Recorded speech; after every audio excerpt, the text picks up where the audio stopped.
একজন শিক্ষামন্ত্রী আমরা পেয়েছি, স্ট্যান্ডবাজিতে উস্তাদ এবং টেন্ডারবাজিতে উস্তাদ। শিক্ষামন্ত্রী, আপনি যাদেরকে ফার্মের মুরগি বলছেন, এই ফার্মের মুরগিরা রাস্তায় এসেছে বলে আজকে শিক্ষামন্ত্রী হয়েছেন।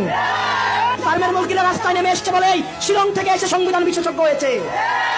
এই ফার্মের মুরগিরা রাস্তায় এসেছে বলেই আজকে লন্ডন থেকে এসে বাংলাদেশের প্রধানমন্ত্রিত্ব করছে। মানে শিক্ষামন্ত্রী সব জায়গায় গিয়ে বলে নকল আর চলবে না। আপনি পরীক্ষার প্রশ্নের মধ্যে 2টা সৃজনশীলে আপনি ভুল দিয়ে রেখেছেন। একটা পরীক্ষার্থীর তখন মানসিক অবস্থা কি ধরনের হয় একবার চিন্তা করেন। সে যখন দেখে প্রশ্নপত্রে ভুল, সে যখন নিজে চেষ্টা করে পরীক্ষা উত্তর মিলানো, পরীক্ষা দিয়ে এসে হয়তো বুঝতে পারে প্রশ্নপত্রে ভুল, সে যখন উত্তর মিলাতে পারে না, তখন পরীক্ষার মধ্যে কি ধরনের মানসিক অবস্থা তৈরি হয় একবার চিন্তা করেন। কারণ আপনাদের সন্তানরা দেশে পড়াশোনা করে না, আপনাদের সন্তানরে আপনারা বিদেশে রেখে পড়াশোনা করান। পরের সন্তানদেরকে রাস্তায় রেখে রাজনীতি করাবেন, পরের সন্তানের ভবিষ্যৎকে নষ্ট করবেন, পরের সন্তানদেরকে নিয়ে এক্সপেরিমেন্ট করবেন। এই বাংলাদেশ নিয়ে এক্সপেরিমেন্ট আর আমরা আপনাদেরকে করতে দিব না।